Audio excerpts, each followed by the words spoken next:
Tu avevi appena chiuso un anno da 30 milioni, che è pazzesco, ma non è nulla rispetto ad oggi. E che abbiamo fatto per 4,5. Ti vedi ancora tanto su WeRoad? Totale. Il primo obiettivo è 1 billion di fatturato, che significa per noi 1 milione di orders all'anno. WeRoad, che è la cosa grande che possiamo fare oggi nel gruppo, è il 90% del mio tempo, c'è un lavoro totalizzante. Non esistono grandi risultati senza grandi sforzi. Lui fa l'imprenditore perché tutta la sua famiglia ci crede. Sento fortissima la chiamata sociale di mettere al mondo delle persone che cambieranno qualcosa. All'interno del round c'è stata una piccola finestra di secondari, che secondo me è un grande tabù in Italia. Io ho fatto un paio di milioni. Lui è Paolo De Nadai, classe 88 e fondatore di WeRoad, forse l'azienda di viaggi più conosciuta in Italia. WeRoad ha raccolto 58 milioni di dollari in un round guidato da Airbnb per espandersi negli Stati Uniti. Le notizie riportano che Airbnb abbia ottenuto circa il 10% dell'azienda, quindi facendo due conti la valutazione potrebbe avvicinarsi ai 400 e 500 milioni. E Paolo, che tramite la sua holding possiede ancora una quota significativa, potrebbe essere a neanche 40 anni sulla carta più che centimilionario. Molto diverso dal 2022, quando l'ho incontrato per la prima volta. Allora WeRoad aveva chiuso l'anno con quasi 30 milioni di fatturato, crescendo però di anno in anno, arrivando al 25 e superando i 100 milioni. Se in quell'intervista Paolo mi aveva raccontato il suo percorso da scuola zoo fondata a 18 anni fino alla nascita di WeRoad, questa volta voglio capire cosa succede dopo, quali sono le sfide di oggi e cosa è cambiato. Ma anche com'è una vita così impegnata, gestendo varie aziende, traslochi, un figlio dopo l'altro. E per questo io ho anche invaso casa per fare una cena con tutta la famiglia. Buonasera. Ciao Marcello. Come va? Ben arrivato. L'ultima volta che ho fatto con te una clip qua era 4 anni fa e tu della mia playlist delle interviste agli imprenditori sarei stato al massimo il terzo, il quarto. Ora stiamo a 100. Hai fatto un bel percorso. Quante cose sono successe da quel giorno ad oggi? Tantissime. Ho dovuto però aspettare Paolo perché il dovere chiamava e ho assistito a un paio di chiamate che ha fatto. Conoscerci e capire se poi possiamo fare un bel matrimonio insieme, professionale, e ribaltare WeRoad dalla testa ai piedi. Mentre Paolo era in videochiamata lo hanno anche chiamato al telefono e risposto. Doppia chiamata, questo mi mancava. E la terza è fare troppe cose contemporaneamente, non fare nessuna fino in fondo fatta bene, che però poi alla fine cazzo ti lascia una vita che è insipida perché hai fatto tutto ma non hai fatto niente. Ti accorgi troppo tardi col famoso checkpoint prima della startup. Quindi io sono per formazione profondamente contrario, devi fare una cosa, fai all-in. Nel frattempo che Paolo finiva le call ne ho approfittato per dare un'occhiata in giro. Non hai ripreso l'audio, vero? Ho un po' ripreso l'audio, ok. solo di cose non compromettenti. Compromettenti, esatto. Ma tu ricevi le telefonate mentre sei in chiamata, ti muti, rispondi, attacchi, come funziona qua? C'è una regola, quando ti chiamano gli investitori o la CFO devi rispondere sempre. E chi è? E la moglie, Ok. 3 persone su cui devi rispondere sempre. E chi era sto giro? Era la CFO. E poi tu fai ancora i colloqui? Io credo che la densità del talento, la qualità delle persone che ti porti a bordo fa l'azienda. È una delle attività a maggior valore aggiunto. Totale. Quali sono i task che fai durante la giornata? Post comunicazione del round in cui avevo sottostimato l'impatto mediatico. In questo momento ho un backlog di mail e di LinkedIn messages che tipo mi era successo durante il round, perché la fase di closing veramente non è mai finita finché non hai i soldi in banca. E ora ce l'avete in banca? Ora sì, sono arrivati. Ma un bonifico da 58 milioni? Airbnb era lead investor, poi c'erano anche i prorate di tutti quanti gli attuali investitori che hanno seguito, il lead investor Series B che ha seguito, quindi erano più bonifici. Il numerone del conto corrente, la CFO ci ha mandato lo screenshot, è sempre molto figo. Quindi ero indietro che gostavo le persone in fase di closing, ma poi dopo... Ancora peggio? Peggio. Dopo un veloce giro era il momento di chiedergli come fosse riuscito a convincere Airbnb a investire. Io e te ci siamo visti in Silicon Valley, che era l'anno scorso, Sì. e tu mi dicevi ma forse vorrei internazionalizzare, mi faccio un giro. Io scopro quella notizia di questo investimento. Cosa è successo da quel giorno fino ad oggi? In un anno siamo riusciti ad aprire gli US, quindi segnali veramente incoraggianti. Gli americani sono incredibili, super diretti, molto tough nella parte di trattativa, veramente un modo di fare business sicuramente diverso, straight to the point, che a me sta piacendo. Io sono sempre stato e continuo ad essere un grande sostenitore del networking, per cui da cosa nasce cosa. Gli headhunter servono, gli advisor finanziari per chiudere i round servono, però se riesci a farlo con il networking, secondo me è una facilità, una velocità di creazione della relazione molto, molto superiore. Anche il loro nuovo general manager per gli Stati Uniti lo hanno conosciuto tramite network, con una intro di Luca Querella, co-founder di Benny Spoons, che è anche un loro advisor. Tutti i founder di Benny Spoons sono anche investitori in WeRoad. Espiando i bilanci però ho anche Paolo è investitore in Benny Spoons, con una quota non da poco. Infatti al tempo è lui che per primo mi fece la intro per fare il video con loro. Questo per dire che uno dei superpoteri di Paolo è il networking. In questi anni infatti l'ho incontrato in 1000 occasioni diverse, da Italian Founders Fund a Confcommercio. Ok, ma come ha convinto Airbnb a investire? Ultimamente io sono molto positivo per l'ecosistema italiano e vedo che c'è molta più propensione, soprattutto da parte degli americani, nell'investire nel nostro paese. E io mi ricordo quando ho fatto la call con Brian, la prima cosa che ha fatto è stata sottolinearmi le sue origini italiane. Non mi ricordo se la nonna tipo è non mi ricordo di che paese italiano. Tu hai detto sei italianissimo, sono di noi. Secondo me noi italiani in realtà siamo voluti bene da tutti e credo che iniziano a stimarci anche tanto, un po' grazie a Benny Spoons che sta facendo un capolavoro di storia imprenditoriale. In questi mesi di interlocuzione con l'America, in ogni meeting ci nominano Benny Spoons, quindi noi, penso a Jet HR che adesso ha fatto un mega round con un americano, uno bravo che ha fatto un round con un americano, adesso Lex un altro americano, cioè sempre di meno pregiudizio nei confronti di noi italiani che fare impresa. Poi non ti nascondo che ci sono delle parti burocratiche italiane che è difficile da far capire. Là quanto sono durate le negoziazioni? Marcello, prima mail è stata di metà ottobre e abbiamo chiuso 6-7 mesi dopo. In realtà è relativamente veloce arrivare a un term sheet di massima, no? Poi il tema è trasformare quel term sheet nel contratto. Mi ricordo che il DocuSign era tipo di 250 pagine, una cosa del genere, no? La cosa più facile quando tu firmi il term sheet, sai, è size del ticket, valutazione, principle di massima della governance. Però poi dopo devi sviscerare 2 pagine di term sheet in 250 pagine in cui disciplini ogni cosa. Quanti avvocati avete messo in gioco per questa cosa? Bravissimo Marcello. Perché io per la mia mini operazione in confronto avevamo già giorni e giorni di negoziazione con un botto di avvocati. A posteriori, una delle cose che ho apprezzato di più è stata la relazione con gli avvocati. C'eravamo noi come WeRoad, ovviamente Airbnb. Poi gli investitori. Bravissimo. Banalmente noi avevamo il lead investor del Series B, che è H14, con Airbnb che è comunque un investitore industriale. Comunque c'erano 2 esigenze diverse nel trovare l'accordo tra le parti, c'erano tanti interessi da gestire e quindi resto di legali. Ho riconosciuto a posteriori l'importanza di aver creato una bella relazione con le varie parti. Il tuo avvocato è veramente come se fosse l'allenatore che ti dà il consiglio giusto, è l'ambasciatore che porta il messaggio, che riceve il messaggio, che ti fa ragionare, che tiene lucidità. Per me, come per tutti gli imprenditori, quando ogni volta fai un round superiore è la prima volta. Bravo. Per gli avvocati è l'ennesima e quindi sanno già in anticipo quali possono essere le problematiche, quali sono i punti che tu devi mollare il colpo, quelli su cui invece è importante che trovi un compromesso, eccetera. E uguale le controparti. E l'altra cosa importante è che questo è un deal che non è un traguardo, ma è il punto di partenza e poi questi soldi devi farli fruttare, cioè adesso noi dobbiamo far sì che WeRoad in US funzioni e diventiamo un brand globale e dobbiamo farlo insieme ai nostri investitori e ai nostri partner. Quindi non può essere una trattativa in cui ti schiaccio, ma deve essere una trattativa che poi ci siamo tutti contenti e siamo felici di essere diventati soci. Qual è la strategia ora per andare negli Stati Uniti? In WeRoad noi garantiamo che tu viaggi con ragazzi della tua età, ti garantiamo di viaggiare nella lingua che vuoi tu, con un mood, a volte uno va a fare un viaggio più avventuroso, a volte più, non so, relax. Quindi aprire US per noi in realtà è un'estensione di un sito che avevamo già, che era il sito inglese. Già offrivamo con WeRoad.com i viaggi in lingua inglese, ma stavamo volontariamente geolocalizzando il performance marketing e l'activation marketing, facciamo un sacco di eventi di community in Europa, UK, Irlanda, poi in realtà con il .com in inglese facciamo marketing anche in Olanda, nei Nordics. Adesso però dobbiamo aprire agli Stati Uniti. Come faremo? C'è una parte di performance marketing tutta digitale, per cui è nazionale su tutti gli Stati Uniti. Il nostro ragionamento è: non c'è motivo per cui i 100 milioni che facciamo in Italia non li facciamo in tutti i paesi d'Europa. Se l'Europa da sola può valere 500, l'America deve valere almeno 500, potenzialmente molti di più, perché l'America è immensa, è una grandissima opportunità, ma come ci dicono sempre tutti gli investitori, anche con Airbnb eccetera, e anche ti può fare anche tanto male, perché puoi anche bussare velocemente tanti soldi. Nel mondo travel di solito Google fa da padrona. Certo, che io cerco viaggio ad Amsterdam e trovo il viaggio ad Amsterdam. Noi siamo un'anomalia perché in realtà per noi il channel principale è Meta, Facebook e Instagram. Quindi questo ci ha permesso di entrare in un progetto speciale di Meta che ci ha fatto fare dei test con dei loro tool sofisticati in US prima di fare il round. Quindi in realtà noi avevamo già delle metriche, quindi avevamo già dei KPI su cui abbiamo costruito il business plan, e con quelle KPI, con quelle metriche già validate, abbiamo poi fatto il fundraising, e su quell'esperienza lì stiamo facendo adesso il deploy del go to market, del piano marketing, che quindi prevede una parte di performance marketing, direi nazionale. Avete già iniziato? Sì, abbiamo già iniziato con delle metriche molto promettenti. Ci sono già delle conversioni? Sì. Wow. Sì. E poi siti strategy, e quindi adesso abbiamo preso Austin, Washington come hub dove fare siti strategy anche on field. Abbiamo fatto per esempio a Austin del primo bootcamp di selezione, ma abbiamo già selezionato i primi 32 group leaders che guideranno i viaggi. È molto più facile per noi aprire gli Stati Uniti che il Portogallo, che spoiler faremo, il portoghese. Quando tu apri in WeRoad c'è un tema di fill rate, di domanda offerta, per cui un WeRoad ha senso quando tu hai 10 persone con cui viaggiare, perché vuoi fare amicizia. E quindi il tema è: metto online da zero una nuova lingua, ti offro 100 viaggi. Se io ho 100 prenotazioni, una per viaggio, è un problema.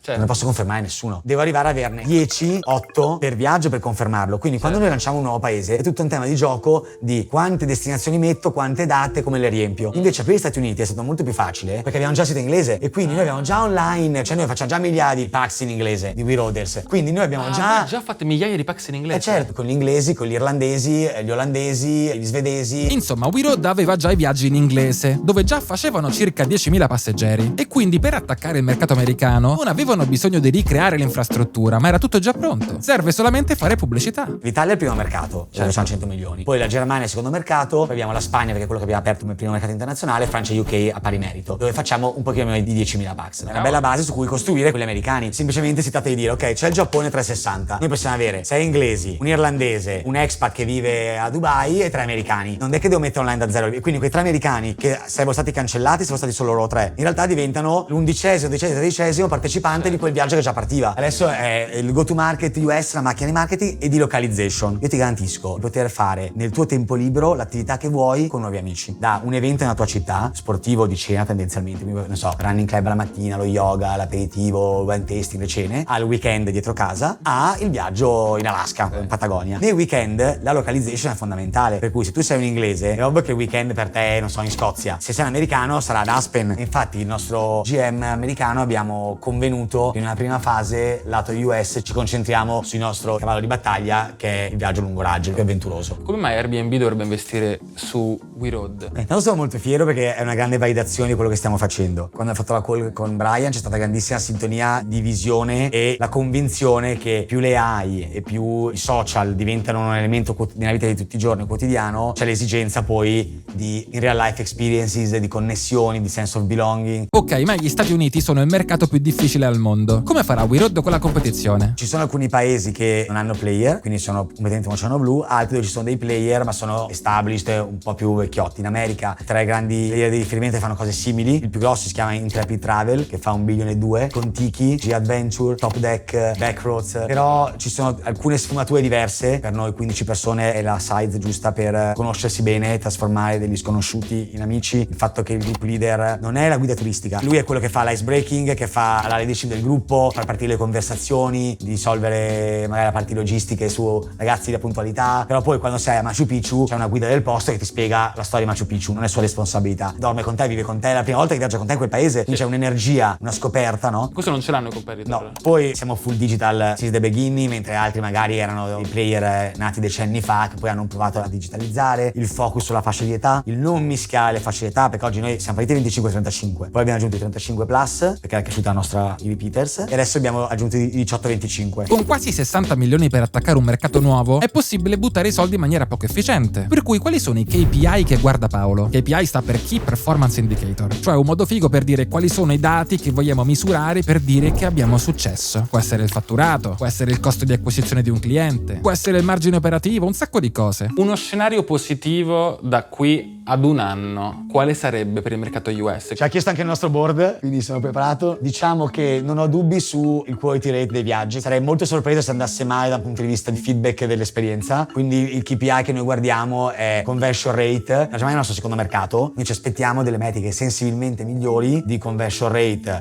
tutto il funnel marketing rispetto alla Germania. Paolo ha risposto che il conversion rate è il KPI che gli sta a cuore e l'importante è che sia migliore rispetto a quando hanno attaccato la Germania, cioè il loro primo mercato, con l'idea che da quella volta hanno imparato molto come si attacca un nuovo mercato. Il conversion rate è quante persone comprano un viaggio dopo aver visto la pubblicità. Ora però torniamo su Paolo, perché oltre a questo investimento di Airbnb, Paolo ha la testa su un sacco di altre cose. È presidente del gruppo Giovani Imprenditori di Confcommercio Milano, è partner in Founders Fund, papà di 3 figli e anche fondatore di nuove aziende. Analizzando centinaia di imprenditori, manager e persone che hanno costruito aziende o carriere importanti, mi sono accorto di una cosa. A un certo punto la differenza non la fanno solamente le competenze, ma la fanno anche la lucidità con cui prendi decisioni, il modo in cui gestisci lo stress, le priorità, il rapporto tra lavoro e vita personale. Perché costruire qualcosa di grande è una maratona, non uno sprint. E se la testa non regge, prima o poi anche il resto risente. E per questo penso che la psicologia possa avere un valore enorme, non solo quando c'è un problema da risolvere, ma anche come strumento per conoscerti meglio, prendere decisioni decisioni con più chiarezza e costruire un equilibrio che ti permetta di dare il meglio nel lungo periodo. È anche per questo che oggi vi parlo di Uno Bravo. Ho anche fatto un video dedicato con la sua fondatrice. Uno Bravo è un centro di psicologia che ti aiuta a trovare un professionista adatto a te. Compili un questionario iniziale per raccogliere quello che sta vivendo, vieni abbinato a uno psicologo o una psicologa in linea con le tue esigenze e puoi fare un primo incontro conoscitivo gratuito. Serve a capire se ti senti a tuo agio e se abbia senso iniziare un percorso insieme. Se poi decidete di continuare, il percorso è completamente online e si adatta ai vostri tempi. Vi lascio in descrizione il codice ASCANI10 che vi dà un'agevolazione sulle prime sedute dopo il primo incontro conoscitivo. Se volete approfondire, trovate tutto in descrizione. Non è una soluzione magica, ma se investiamo tempo e soldi per migliorare le nostre competenze, forse ha senso investire anche sulla persona che quelle competenze le deve mettere in pratica ogni giorno. Da quando abbiamo fatto il nostro ultimo video è cambiato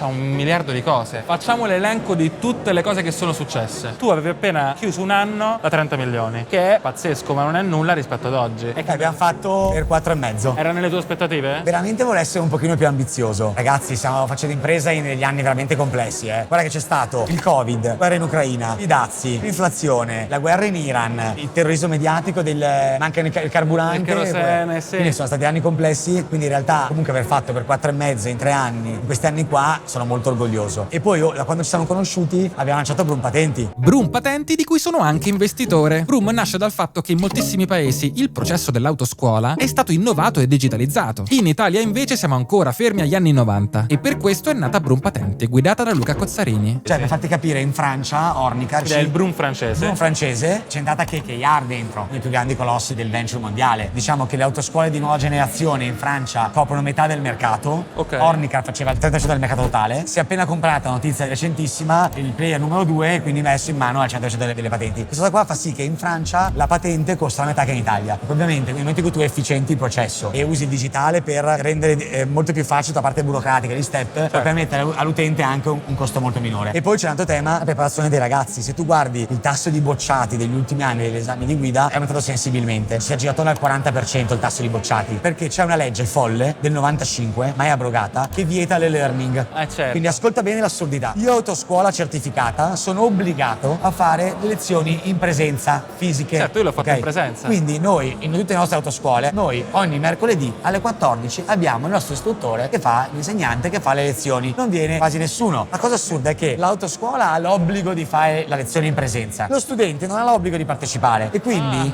cosa fa uno? Va online e studia Certo, con persone non certificate. Ma poi nel 2026 abbiamo fatto 3 anni di DAD col Covid. Puoi fare l'università telematica, puoi laurearti quasi tutte le materie, puoi diventare medico. Possiamo fare le operazioni chirurgiche a distanza e non possiamo insegnarti le rotatorie, le precedenze e i cartelli stradali. È folle sta legge. Quindi noi stiamo facendo anche tanta attività di lobby per spiegare al Ministero dei Trasporti, alla motorizzazione, che questa cosa va cambiata. Non ti dico quanto istruzioni stiamo ricevendo. Possiamo utilizzare la tecnologia per tutto quello che è il processo burocratico, per cui da noi in Brum Patenti l'abbiamo digitalizzato. La prenotazione della visita medica, l'upload dei documenti, la prenotazione delle guide, per cui il pick up point non devi venire tu nell'autoscuola, ma tu puoi prenotarti il pick up point più comodo in base a dove abiti. Puoi scegliere che insegnante avere. Abbiamo una dashcam che riprende il ragazzo mentre fa la lezione e ti dice gli errori. Con il track record di Paolo, anche in questo caso Brum non ha tardato ad attirare l'attenzione degli investitori, tra i quali figurano, oltre a me ovviamente, anche Leonardo Maria Del Vecchio, Nicola Drago, che ho intervistato, Luigi Berlusconi, Sofia Goggia e tanti altri. Brum nasce da un programma interno a WeRoad, dove i ragazzi passano 3 anni a vedere tutte le funzioni dell'azienda e poi possono o diventare manager o lanciare nuovi progetti. Brum Patenti è nata perché uno dei ragazzi dentro all'azienda, abbiamo un programma che si chiama High Potential Profile Program, che permette a persone, a ragazzi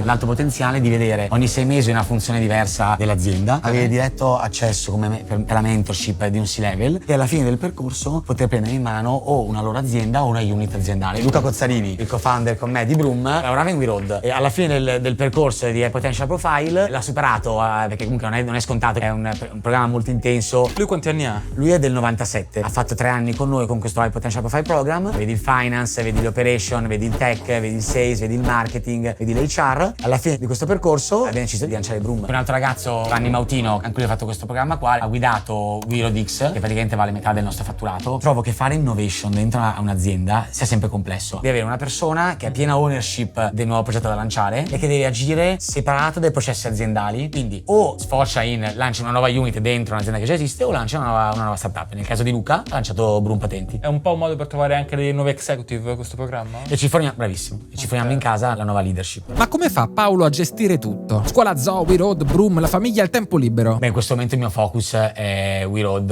e Broom, quindi non ho altro a livello lavorativo. Tutto il resto è delegato. Sì, We Road, che è la cosa più grande che possiamo fare oggi nel gruppo, è il 90% del mio tempo, e Broom, dove gli do un 30%, che è il mio co-founder, il CEO dell'azienda, è bravissimo, gestisce veramente alla grande l'azienda. Il mio contributo di forte è sulla parte di marketing, dove io posso dare grande valore, sulla parte relazioni istituzionali. Su quello io sono anche presidente del giovane imprenditore di Confcommercio, è una mia responsabilità quella parte lì. Ma insomma, fa 120, va anche detto a chi magari ti segue e vuole fare l'imprenditore, vuole fare il founder, c'è un lavoro totalizzante. Non esistono grandi risultati senza grandi sforzi, senza grande impegno. Nel futuro ti vedi ancora tanto su We Road? Totale, 100 milioni a paese at least in Europa, fa mezzo billion, altrettanto in Europa. Si può fare 10 per, insomma. Uno parla sempre della unicorn, la unicorn, a me piacerebbe fare Decacorn. Esatto, il primo obiettivo è 1 billion di fatturato, di più 1,3 bilioni, che significa per noi 1 milione di We Road all'anno. In un contesto geopolitico come quello di oggi, pensare che noi invece creiamo ponti è veramente figo. E secondo te qual è il contributo maggiore che tu potresti dare a We Road nei prossimi 5 anni? La mia responsabilità in azienda è la parte di strategia, al di là dell'investor relation. Detto un po' il ritmo dell'azienda, la cultura aziendale, le nuove opportunità. Il mio ruolo è continuare a tenere la barra alta e il ritmo intenso. A quel punto era il momento di andare dai Rookies, un evento dedicato ai piccoli imprenditori, organizzato da Italian Founders Fund. Tutti e tre di FF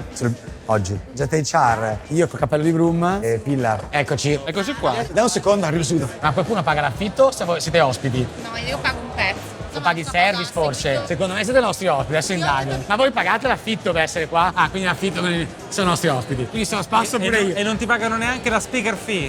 Ti rendi conto? Ti capito? rendi conto? Devo parlare degli inizi, e qua sono i rookies. Voglio iniziare a fare impresa. Mi hanno chiesto di parlare dei primi passi da imprenditore e raccontare un po' al Paolo di all'epoca. Cosa faresti? Bravo. Ciao a tutti, grazie di essere venuti. Non so come siamo messi con i tempi ora. Parlo con questa foto dietro. Poi c'ho 2 microfoni perché c'è anche Marcello Ascani qua. Stiamo girando il video con lui. Scuola Zoo è nata per gioco, seguendo una passione, senza un business plan, non ha mai avuto investitori. Sono 2 approcci per fare impresa. C'è l'approccio in cui studi il mercato, vedi un vuoto e cerchi di coglierlo. E c'è uno un pochino più passion driven. Non c'è un giusto o sbagliato. Quello che però a me è mancato in quella fase è stata la mentorship. Scuola Zoo è cresciuta learning by mistakes. Secondo me la domanda ancora più corretta non è come trovi il mentor, ma poi come coltivi la relazione e come mantieni la fiducia. A quel punto hanno messo come sfondo una foto di Paolo da Airbnb, trovando ironico il fatto che ora Airbnb ha guidato il round di investimento, ma che solo pochi anni fa Paolo era nei loro uffici sognando di essere figo tanto quanto loro. Molte delle sale meeting che vedete qua al C30 in realtà sono nate su ispirazione dell'ufficio di Airbnb a San Francisco. Ci sono delle sale riunioni pazzesche. Io ho la cartella ancora di quel viaggio con un po' di appunti di come fare un ufficio figo. Ovviamente sul palco non è mancata la call to action per i giovani. Faccio un appello, visto che qui c'è tanta gente che vuole fare impresa e magari ha colto l'opportunità che prima di partire può aver senso fare un'esperienza di Founder Associate. Noi abbiamo una bellissima posizione aperta sia in We Road che in Broom Patenti di Founder Associate, alcuni con taglio più marketing, alcuni con taglio più PM, alcuni con taglio più sales. A quel punto dritti a casa, Paolo non ha staccato il telefono dalla faccia per tutto il tempo. Di solito non è così, lo conosco. In questo periodo è veramente assaltato da tutti, questa volta con gli investitori. Metro fino a Cadorna e poi cambio con la bici e in bici fino a casa. Anche questo modo di spostarsi rispecchia un po' la personalità di Paolo. Arrivati a casa, appena trasferito qua mi dicevi? Tanto qui vedo, si è appena trasferito, tra l'altro ho fatto Bianca è nata il 14 di aprile, abbiamo trasloccato facendo i lavori di strutturazione durante il processo del round il 28 aprile e il closing il 5 maggio, quindi sono state delle settimane che non ti dico, però sì, sono contento perché prima stavamo in 130 metri quadri con 3 figli, era impossibile, invece qua siamo in affitto però un po' più larghi, quindi sono contento. E si vede la Torre Velasca? Eccola là. Tanto è carina perché la Torre Velasca accende la luce alle 9:30 e la spegne a mezzanotte, mentre il Duomo e il castello sono sempre accese. A mezzanotte spegne, che è l'orario in cui la Bianca deve mangiare. E senti un po', un founder come te, con l'azienda che vale milioni e milioni, ma perché torna in metro? Metro poi spezzi bicicletta, cioè senza senso per arrivare a casa. Beh, però è il mezzo più comodo per muoversi a Milano. È il più veloce? Bici 3 minuti, metro 11, totale 15. Poi hai visto in bici ci devo portare il bimbo a scuola. Come li porti a scuola i bimbi, scusami? Allora, adesso c'è Giorgio che sta dietro e Carlo che va con la sua bicicletta. Sei sono milanese proprio. Mi stai facendo bere? Un capichera. Ok. Vino che mi ha presentato il mio socio Mattia. Eccellenza sarda questa. Secondo me si sposa da Dio col pesce. Guardiamo qua, mamma mia. Evviva, grazie Marcello di essere qui. Evviva, evviva. Sono stato invitato a cena, non avevo mai visto casa tua. Mi sa che sei il primo. Che cosa abbiamo fatto qua? Abbiamo avuto Mattia con il mio socio, i miei genitori, i suoi genitori e te. Il terzo che entra Sei a il terzo casa. che entra in casa. Non è buona così, dai. Grazie. È un filetto fatto al forno buono così. A quel punto ci siamo seduti per mangiare. L'idea era di microfonare, riprendere Paolo e sua moglie Livia e poi continuare a chiacchierare vedendo cosa emerge. Ovviamente abbiamo parlato veramente tanto, per cui vi tengo le parti più pertinenti. Per esempio, come fa Paolo a gestire il fatto che un pezzo grosso del suo patrimonio, direi la maggior parte del suo patrimonio, centinaia di milioni, sono bloccati in azienda e si è scelto durante il round di fare un pezzettino di secondario per provare anche a liquidare un po' le sue quote e portarsi a casa qualche soldo. Cosa che in Italia può sembrare un tabù, ma in realtà è molto comune tra gli imprenditori. Come ci si sente ad avere sulla carta, scritto su un pezzo di carta e su degli articoli online, un patrimonio gigantesco, probabilmente quantificabile nelle centinaia di milioni di euro, che però è tutto là, dopo anni e anni e anni che ci stai lavorando. Come gestisci questa parte qua? Sono contento per il team che comunque ha creduto in noi e ci ha usato le stock option e finalmente iniziano ad avere un valore. Sono contento perché comunque all'interno del round c'è stata una piccola finestra di secondari, che secondo me è un grande tabù in Italia, che invece è la norma a livello internazionale e che invece secondo me è fondamentale,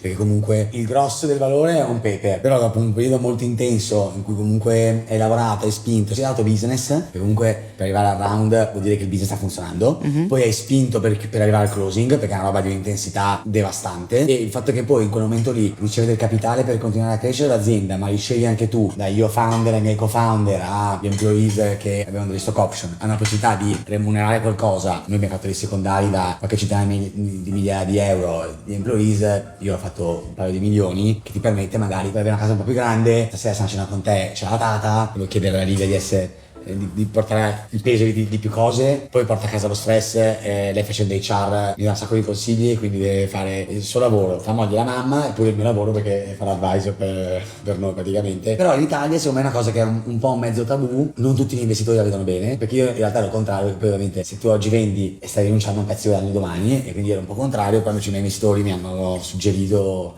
Cioè sono gli investitori che ti hanno detto di fare secondari. porti da casa una cifra che sia sufficiente. Sai cos'è secondo me? Non sono sprint di corsa, sono maratone. Riuscire a reggere tutta quanta questa cosa comunque vuol dire portare a casa tantissimo stress. Tutto quello che tu riesci ad alleggerire di stress a casa ti permette poi di convertirlo in energia per quello che stai facendo. Se credi nella parte di famiglia, cioè fare impresa non è necessariamente chiudere da una parte il lavoro che stai facendo e dall'altra la tua famiglia. Se lui fa l'imprenditore è perché tutta la sua famiglia ci crede, dalla famiglia d'origine alla famiglia che si è costruito, quindi a me e ai suoi figli. Per cui che ci sia questa poi possibilità di riuscire a stare meglio per andare tutti dalla stessa parte è fondamentale, no? Senti, ma tu l'assumeresti un Paolo, tu che sei HR? Dipende per fare cosa. È un visionario, quindi è una persona che sicuramente vede le opportunità e questo è un vantaggio incredibile per un'azienda. Il grande vantaggio di lavorare con lui è che riesce ad avere grandi idee ed execution contestualmente, però questo ti scombina continuamente il piano di lavoro. È così anche in famiglia, Tu devi trovarti persone complementari a te. Esatto. Tu devi sapere quali sono i tuoi punti di forza, quali sono i punti di debolezza, e trovarti delle persone complementari a te. È come ha assunto il suo CEO e come sta continuando ad assumere. Ed è il motivo per cui io e lui riusciamo a stare insieme, perché oggettivamente abbiamo delle aree di forza e delle aree di miglioramento che sono assolutamente complementari. Io mi fido estremamente delle sue decisioni, quindi probabilmente una persona potrebbe assumerlo se si fidasse completamente di lui, cioè dovrebbe riuscire a, non so, noi siamo riusciti a fare il closing, quindi chiudere il round, fare bianca e traslocare nel giro di una settimana, non sto scherzando, in 7 giorni ha firmato Airbnb, ho partorito e abbiamo iniziato a imballare gli scatoloni. Mi metto una mano sugli occhi e andiamo avanti, perché sapevo che ce l'avrebbe fatta. Poi è un po' intenso, no, come persona, giusto? È intenso, sì. Perfetto. Non hai paura che questa roba non abbia mai fine, no? Io ho un sogno, però poi... Grazie per la domanda, Marcello. Intanto ho il privilegio di conoscerlo da tantissimi anni e per tantissimi intendo che sono circa 20 anni che ci conosciamo. Facciamo scout insieme, io e Livia. Esatto. Quando lui chiamava a casa per fare il passaggio di consegne agli squadriglieri, lui chiamava sempre il giovedì perché avevano riunione il venerdì, io mi catapultavo a prendere il telefono. Da qua abbiamo deragliato, abbiamo parlato della loro storia d'amore, dagli inizi fino ad oggi, ma purtroppo questo non è un canale di gossip, per cui vi risparmio quella parte, per quanto sia sarà molto divertente e interessante, e andiamo avanti. Posso dirti cosa aveva detto? Aveva detto che voleva organizzare dei festini, cito testuale. Lo vedi? Ad un certo punto mi hanno pure svelato che è stata proprio Livia a spingere Paolo a proseguire verso il closing del round. Io non ero convintissimo, avevo in testa una valutazione, un ticket diverso da quello che poi a te, ed ero veramente combattuto se fare una nuova operazione. No, è stato fondamentale. È stato importante, per quello poi serve il tempo, no? Quindi, se possiamo dire, il round a un certo punto, nella difficoltà generale, abbiamo detto ok, questa è la decisione che abbiamo preso, da qui non torniamo più indietro, dobbiamo chiuderlo. C'era ancora il dubbio se chiuderlo o meno, in quel viaggio lì abbiamo deciso che andava chiuso, punto. Bisognava farlo. Per fortuna. Per me in questo momento è essenziale la mia famiglia. Ho scoperto questa grande passione, per esempio, di saper fare la mamma, perché è qualcosa che non sapevo si potesse imparare, non sapevo si potesse studiare, invece si può fare. In questo momento per me è essenziale che loro tre stiano sereni e crescano, perché sento fortissima non la maternità intesa, la mamma chioccia che li accudisce, ma la chiamata sociale di mettere al mondo delle persone che cambieranno qualcosa. Fare un round è una maratona e tu avrai dei picchi di energia pazzeschi in cui sembra che stai per chiudere domani, poi avrai dei down incredibili, litigi a casa, team member che vanno in burnout, tu che vai in burnout, e avere coppia solida, amici solidi che ci fanno calmi, perché comunque poi magari ti sfoghi con gli amici. Fatto il round, l'obiettivo a lungo termine per te qual è? Rendere We Road una community globale, 1 milione di passeggeri ci piacerebbe tantissimo per il 2031, poi chissà magari le replichi l'altra fascia di età, perché no? Non ti dici che non ti stanchi a un certo punto? Sì, se non tieni conto che comunque la crescita dell'azienda evolve anche il tuo ruolo. Non c'è uno scenario che ti auguri? La cosa che mi piacerebbe un casino, secondo me Benny Spoon sta facendo una cosa meravigliosa, perché sta facendo vedere in Italia è possibile. Mi piacerebbe che dopo Benny ce ne fossero altre, e mi piacerebbe che We Road fosse una di queste, perché hanno creato, avevo nell'ordine di centinaia di milionari tra i team member. Impresa, la startup, scale up, che trasforma in 5 anni, in 10 anni, un signor nessuno in un milionario, che è una cosa fighissima, che poi genererà investimenti in altre startup, diventeranno cioè è una figata. Questo secondo episodio con Paolo è stato fantastico, anche perché se la prima volta a malapena lo conoscevo, in questi anni è diventato un amico, dal quale spesso ho avuto modo di imparare un sacco di cose anche per il mio percorso imprenditoriale. E sono contento che nonostante gli impegni sei riuscito a dedicarmi una giornata per registrare il video insieme. Fatemi sapere cosa vi ha lasciato questo video, quali altri imprenditori vorreste vedere qua sul canale e continuate a seguirmi per non perdervi i prossimi video.